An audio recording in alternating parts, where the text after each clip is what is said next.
What's up, animal fans? Welcome back to the Animal Pakcast. I am your host. My name is Joseph Percher. Joining me, as always, Gary G6 Turner. And then with us today, we have IFBB Pro and animal-sponsored athlete, top 212 bodybuilder, John Jewett. What's up, John? Thanks for joining us. Well, thanks for having me back on, guys. I appreciate it. So John, go ahead. Yeah, go ahead. so you're, what's it, 28 weeks out from the Olympia now? 28. Yeah, it's been the X out. You know, it's like finally we have a date. So yeah, now 28. Right, that's always awesome. And I'm not going to make this episode about the standard. What do you plan on doing, or any of that generic bodybuilding talk we've heard it a million times on every single podcast. I want to kind of backtrack and get more of like the mental side of from last year leading into this year, of going into last year. Everybody saw you as a good pro. They saw you improving and everything like that.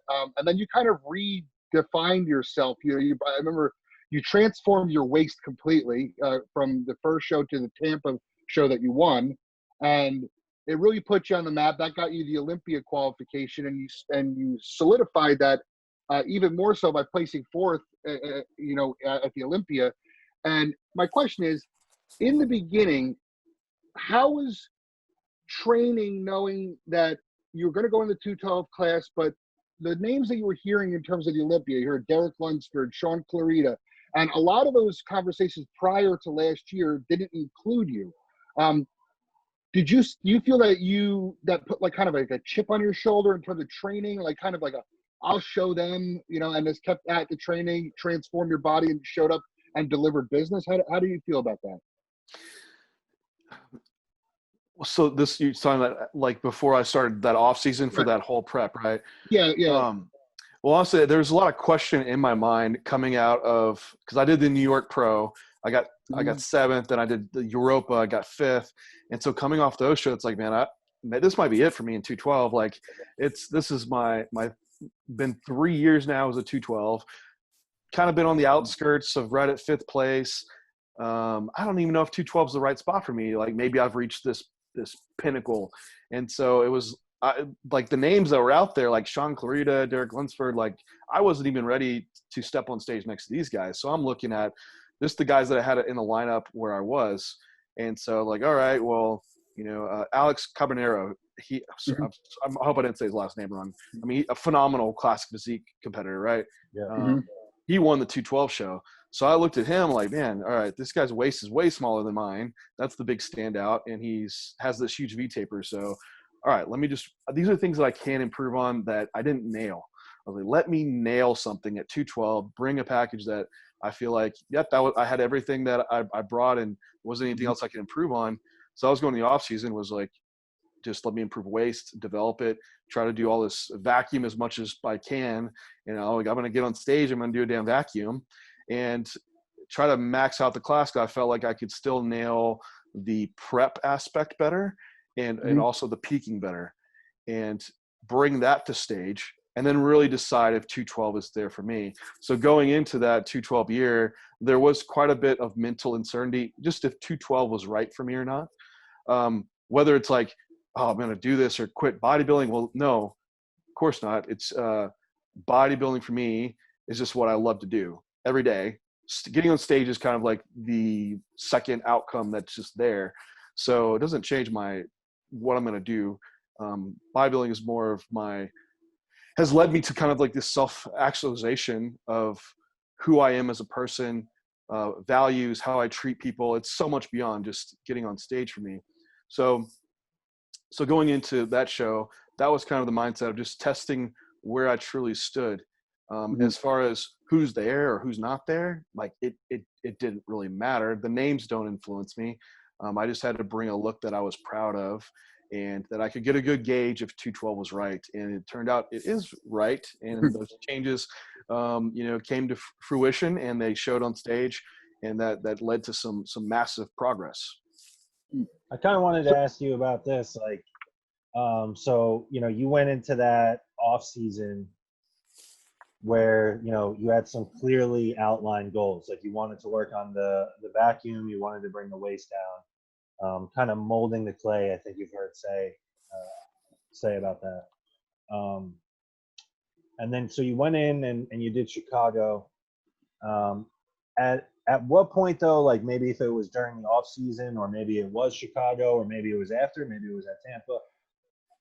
At what point did you realize like you had done enough to change your physique to make yourself, like a serious threat in that 212? Like, because you did have the doubt about whether you belonged there or not. Was there a point maybe deep in the off season or midway through prep or something where you were like, you know what, with this waist pulled down like this is where I belong? I had to see it happen. And so it wasn't until I got on stage in Chicago, you get that first call out. You're like, all right, I'm in this mix. The call out was kind of all over. Yeah. And so you weren't too clear going into finals where you truly stood. But then when it all sorted out and you're in that final lineup, and I'm like, wow, okay, I moved up a placing, which that could be kind of irrelevant because of who's showing up. Every show's different. Within the pro ranks, you have a fairly consistent base of top 5 guys in that you can compare to. It's not like a local show where it's a toss up anyway. Right. So that weighed in. But then I also I talked to some of the judges as well, and they're like, listen, if you nail these things, you will be a front runner and would have what it takes to win this show. Like, you would have won if you had these aspects. And so hearing that from the judge was like, wow, okay, I have an area that I can still make an improvement in. So I didn't bring it fully. So I'm like, all right, I can win a pro show. That was after that, when I had that in my head, I was like, I've made changes physique wise. Now it's just nailing the fine tune of like peaking. And if I do that, maybe I have what it takes to win a pro show. And so going into Tampa, I was fired up because I truly had that belief in myself now that I could win the show.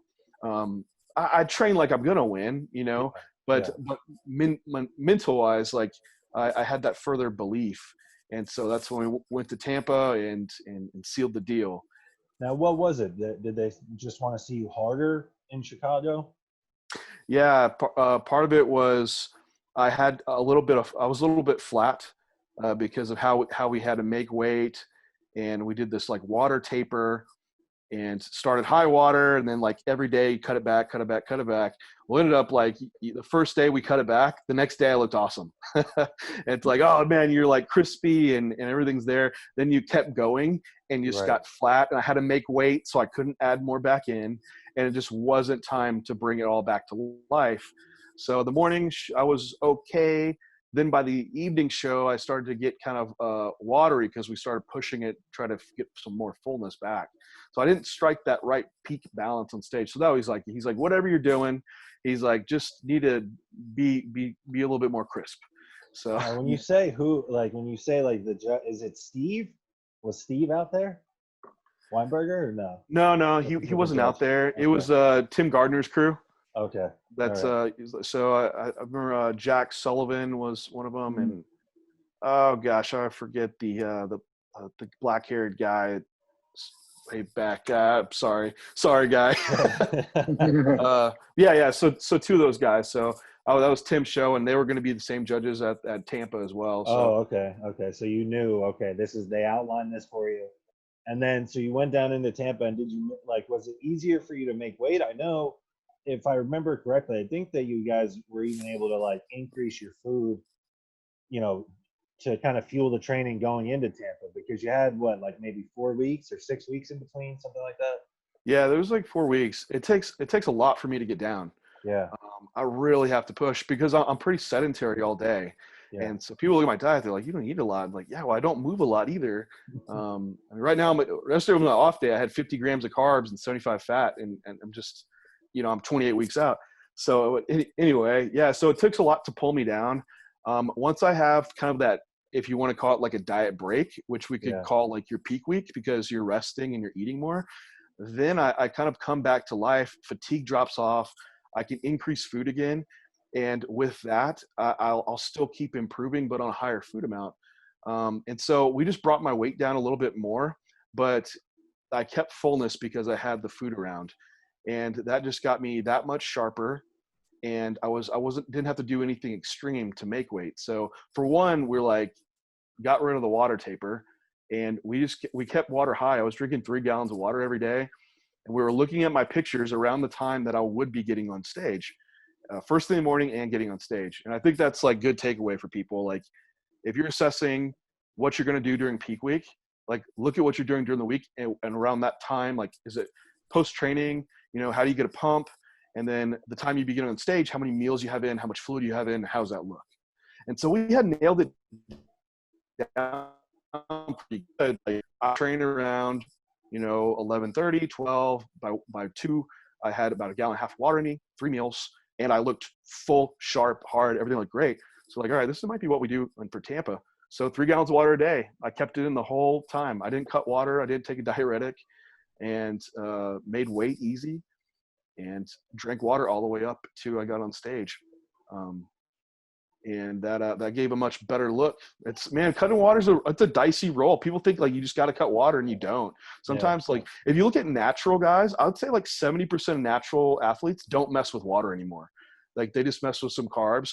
Now you do have to weigh in for the guys that are using like maybe more androgenics and maybe are retaining more, intracellular water. They might have a little bit of extracellular water. Maybe adjusting some is worth it. But overall, I mean, if you don't have to mess with water, gosh, it might be a more predictable look for you. The diuretic and the diuretics kill off more physiques in the final day than honestly people like they routinely think that you have to do it, and it's not true. John Meadows hasn't used diuretics in years, and we all know how dry he gets.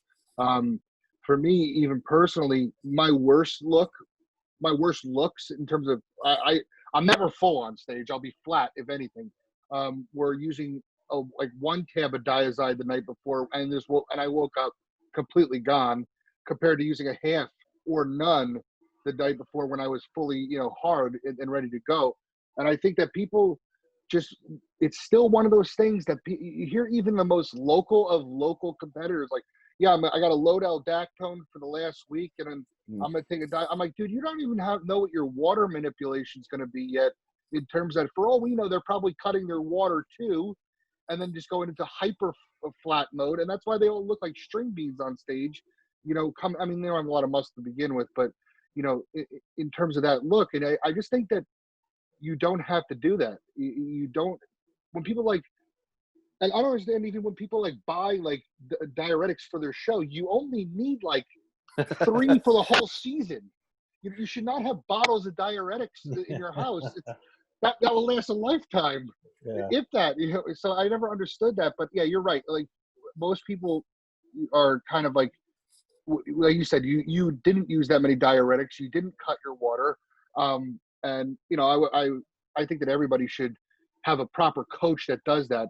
Because not everyone knows. Everyone thinks they know how to do that, but very few people understand the science, and that's when real science comes in. It takes knowing like your body, and it takes going through this a handful of times to even have an idea. And of course, you have to have a coach. I think the best guys in the world all rely on somebody down the stretch, because your mind just isn't working correctly, and it's difficult in that mental state to look at yourself and be objective. I think for most of us, if you left it up to us, most of us are going to overdo it and push ourselves probably too far, and then you can't really even come back from that. That's because everybody's so afraid of underdoing it, and then showing up on stage, you go, man, I could have did more. So they go and they do it too much, and that's probably worse. You need that level of self-awareness, and also that comes with experience, then also being taught what to look for, what the look is. Like, is it flat? Is it full? Are you big and soft? Are you small and smooth? What does that look like? And what do you do to correct that? And being early on, you don't know. You need a good coach to be able to show you those looks. And maybe after being shown those looks enough times on different physiques, then you can actually maybe help yourself, but coaching others as well. And until you're there, like you need someone there to help you. What I would say to myself, if I could go back, or anyone starting out, is just first learn one variable first. carbohydrates. That is the biggest thing that's going to change your look. After you have a refeed day, you look full and big and hard sometimes. Like that should be your planning all the way for what you're doing for your peak week, all throughout your prep. How many carbs you need? How do you look the next day? Do you look badass? Okay, well, maybe you should have your carbs the day before you go on for a Saturday show. Does it take you 2 days after your refeed day to look badass? Yes. Okay, well, then you should have your carbs maybe on Thursday, and then you'll look badass on Saturday for your show.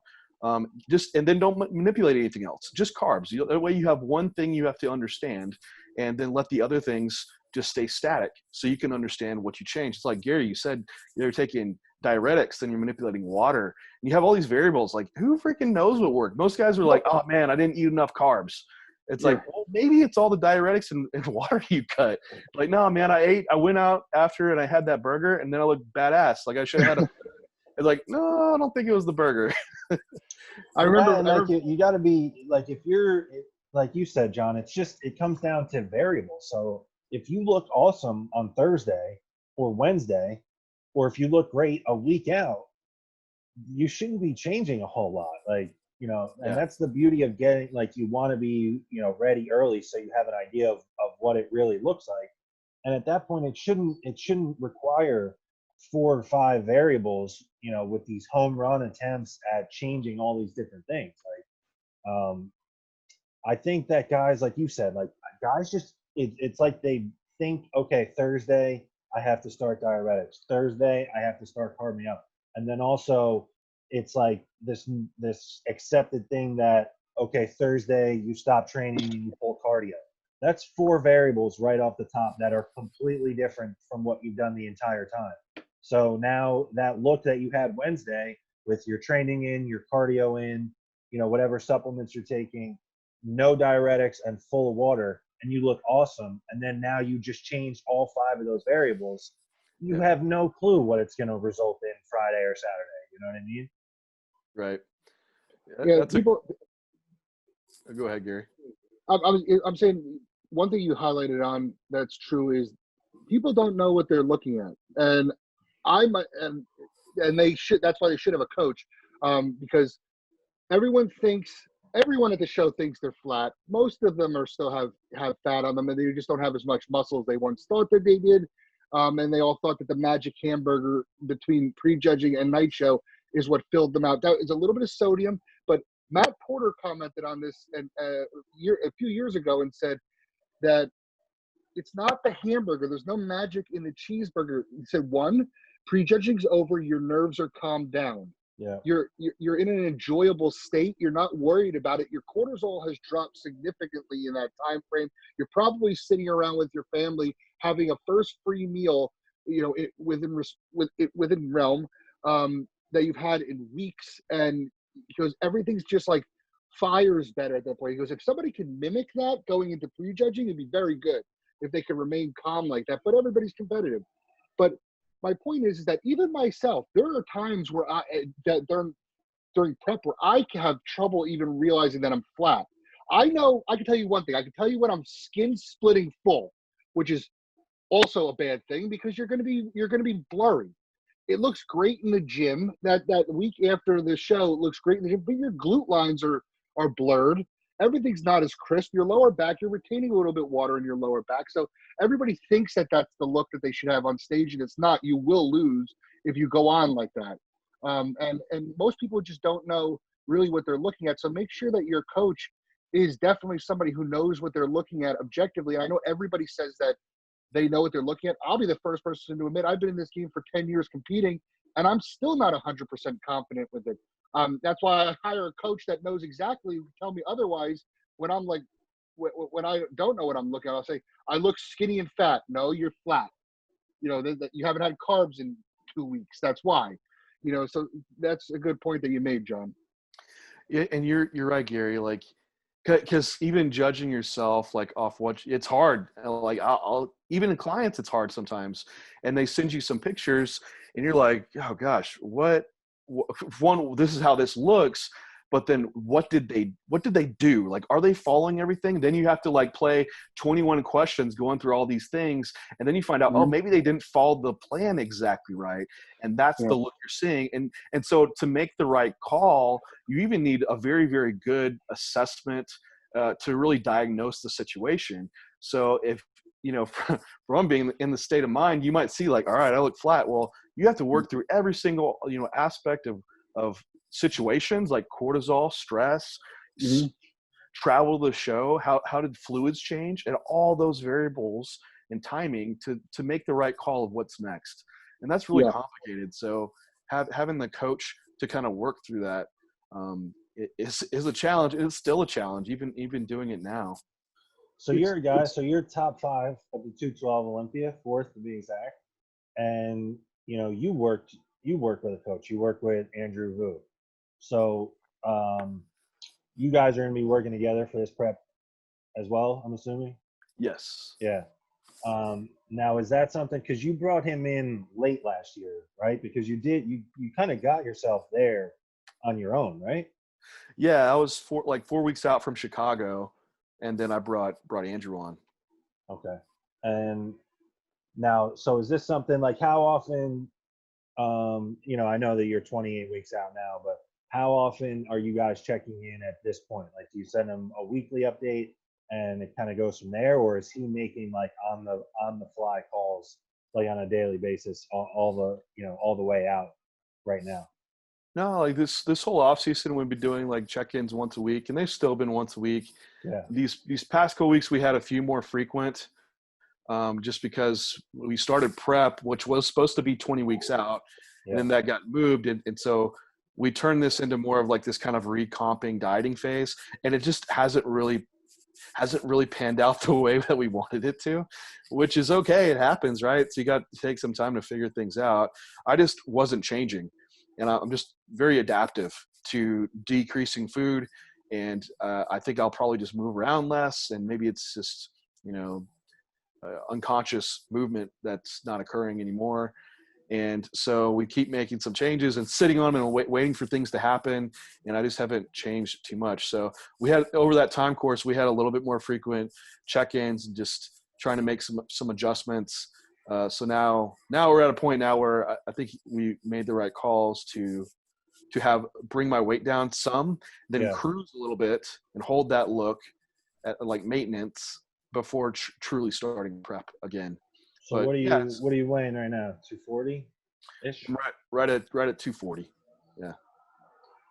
Yeah. So that's gonna be fun to get down there to 212 then, because you have to think like last year it was a struggle, the year before it's been a struggle, and I know the way that you train and how meticulous you are with everything. It's not like you didn't put any muscle on this year. So I think I look much leaner at this point of prep at 240 than I did last year. I think last year I looked this conditioning and I was maybe 12 weeks out and not nearly as round or full. So it will definitely be more challenging to get down, but also the Olympia has a much more forgiving weigh-in period than these pro qualifiers. So you have about a day and a half before you step on stage, versus the other shows you maybe have 15 hours. Right.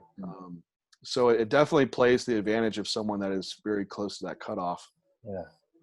It's funny. Go ahead. Yeah. Go ahead. No, It's funny that you said how your difference in look. You feel like you're almost what your 12-week out conditioning look was last year is what you are at 28 weeks. And I was just talking to Joe recently and said this is a very weird year because all the shows have been pushed back and people were in prep for first shows. So when you see guys that are 15 weeks out right now, peeled for the show that you're doing that you started on time with, it's not that accurate of a gauge because they might have prepped the whole time to get to that 4-week outlook that they look right now, and they have to maintain that going in. So it's not like we all started prep at the same time. Yeah. So I mean, yours is a little bit more lined up because they knew that the Olympia was going to get moved back pretty early on. But like, I'm getting ready for the North Americans. I knew that I was going to get ready for the North Americans on September 5th, so I started at 20 weeks out or something like that. But There's guys that were planning on going to the USAs in July that are now pushing back to the North Americans. They're peeled already. They're going to have to hold, or they're very lean, not peeled, but very lean. And they're going to have to hold that. So, I mean, I blocked everybody on my thing. I don't want to see anybody's condition or compare anything. Anybody I think that's going to, I don't want to see it. I'm just on my own radar right now. But their look should not be comparable at any point to where I'm at 13 weeks out compared to that, because they might have been dieting since February. We don't know. So it's a very unique year that the looks can change. And like you said, you look 12 weeks out already. That approach is going to be completely different going into this Olympia compared to last Olympia. Yeah, definitely. And man, that's this whole point you made, Gary, about it's timing. Timing is crucial in bodybuilding. Even before even getting into peak week, what we were talking about is like some guys still have fat on them. Well, what's the problem with that? They probably didn't give themselves enough time, or they didn't time out the proper prep or the rate of loss or whatever it may be. That's part of having a coach, but also I think being meticulous and tracking pictures over time. So what I've done is I keep my pics, and I'll have like, this is my 20-week outlook, and this is my 16-week outlook, or whatever. So I can look back and say, all right, now I'm 8 weeks out. That's how I should look. I should have maybe some glute lines. But so I know, kind of have a visual gauge of myself to know how far off I am from starting prep, or if I need to push faster. I think that's super insightful for someone that if you've done a show, if you've never done a show, well, that makes it harder, but at least have a gauge of maybe how much fat you have. And most guys way overestimate how much muscle they have and underestimate how much fat they truly have to lose. Just give yourself enough time. I prep for 20 weeks. Gary, you prep for 20 weeks. Some guy doing their first show isn't going to be able to prep for 20 weeks. That might be a 24-week prep, or 30-week prep. I had people come to me like, I'm going to prep in 12 weeks. I'm like, I don't even prep for 12 weeks. My first prep was 13 weeks. And when I say I was about 245 and very fat. And I remember checking in at 6 weeks out, and the coach I was working with at the time went, oh boy. And I said, what? He goes, we have to go. I went fish and greens 6 times a day immediately from 6 weeks out. And I got into pretty decent shape. I was like skinny. I weighed 178 pounds, and I weighed so close to the middleweight as a 5'9" range that they said, do you want to drop 2 more pounds? See if you drop 2 more pounds and make middleweight? And I go, no, I'm fine here. And the novice light heavyweight. I was like, if I have to go tell my dad that I dropped all the way down to middleweight, he's probably going to freak out. But you're right. People don't give themselves enough time. The one thing that I'll comment on what you said, though, is about the looks at each time. It is a little different if you switch coaches. And the reason my point with that is that I switched from Matt Porter, and I work with Dave Palumbo now. And Joe knows because he hears me talking about it every single day. Is the 2 coaching approaches are vastly different. Matt Porter was go, go, go from the beginning. I'm talking about like double hit sessions from 18 weeks out. Trend from the beginning, and you would go ultra low fats, high cardio right from the beginning. And by 12 weeks out, you were very lean. By like 5 to 4 weeks out, you were like almost stage ready. And that didn't bode well for me in terms of I flattened out and I just lost a lot. And so this time with Dave, I feel like I'm fat at 13 weeks. I feel like I'm like, what the fuck is going on? But however, Dave's very calm. He says where I need to be. I'm just trusting the process. But this look at 13 weeks out is nothing used to what I'm doing. I'm sure that it's going to produce a great look at the end when everything comes together. But it's like, I wish that I had that like certain consistent look that, like you said, 8 weeks out, you have the glute lines.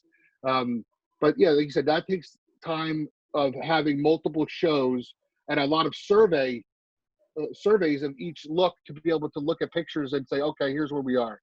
Dave's also working with a way different canvas than Matt ever worked with. I mean, you took the time, you took 2 years, and at this point, at 12 weeks out, what did you weigh in 2018?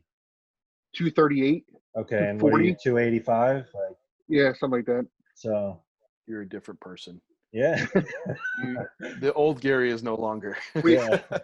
I have a few friends because they always joked and they always said that I was always 213 on stage. That was always the magic number. No matter what I started, I would diet down to 213. And they said, if you diet down to 213 right now, you need to quit bodybuilding because it's not good. You just lost everything that you did. Yeah, for if you 2 go years. from 310 to 213, something went terribly wrong. I think. You've gained no pounds of muscle this entire 2 years. Start golfing at that point. You made a good point, because even the body fat look will change as far as how much muscle you have. So, as I've gotten more muscle, I will look leaner than I truly am, because I can have more shape at a higher body fat percentage. So when I look back at pics, I'm like, oh, you look similar condition. No, I probably wasn't. I just have more muscle now, and I don't look quite as lean. So you might be like, oh, John, you look 10%. Like, no, I'm probably actually more like maybe 15 or whatever. So I think that changes over time. So you're right. Like, as you keep improving, it's not quite the same look. And even with coaches, that changes too, as far as what they were trying to do with you and their rate of progress. Right. Yeah. And everybody does things different. Matt was notorious for wanting people. He was a, super conditioning guy, but so is Dave. But Matt always wanted you, for some reason, very lean, very early on. Whereas I've spoken to other clients that work with Palumbo, and he says he's very steady, leading up until about 8 weeks out. And then things turn up like tenfold. And that's just how, and that's how he does. And I haven't gotten there yet, so I don't know. But it is different. Coach to coach, everybody's got their approach. Now, John, there's one more thing that we Gary and I talked about before this episode, and we both kind of wanted to know. And you kind of touched on it earlier. I know that it's not something that is going to get in your head at all, or you're not going to change the way that you train or anything. But I would say, from an outsider's perspective, that this prep for you and going into this Olympia, it's going to be a much different experience than last year's, because, you went into it last year. And after Tampa, people kind of started to float your name around like as a dark horse. But for the most part, I think, you were on here and you even mentioned, you were thrilled to even qualify for the Olympia. And you, like you said, you trained to win, but you were just thrilled to be there. And, you were thrilled that you brought a look that you brought, but, any placing was kind of icing on the cake at that point. At this point, you're coming off a fourth, and I believe the winner is retired. I've heard this go back and forth now. I thought he was doing it, but okay. Again, I could be wrong. But last I heard, Kamal was still doing it. Okay, so all right. So either way, so even with him there's only 3 guys ahead of you. So, how, if at all, does it change your approach, or does it just change your perspective at all going into it? Because, I'm looking at you like a front runner. Like I'm expecting you to go in there and be right in the mix.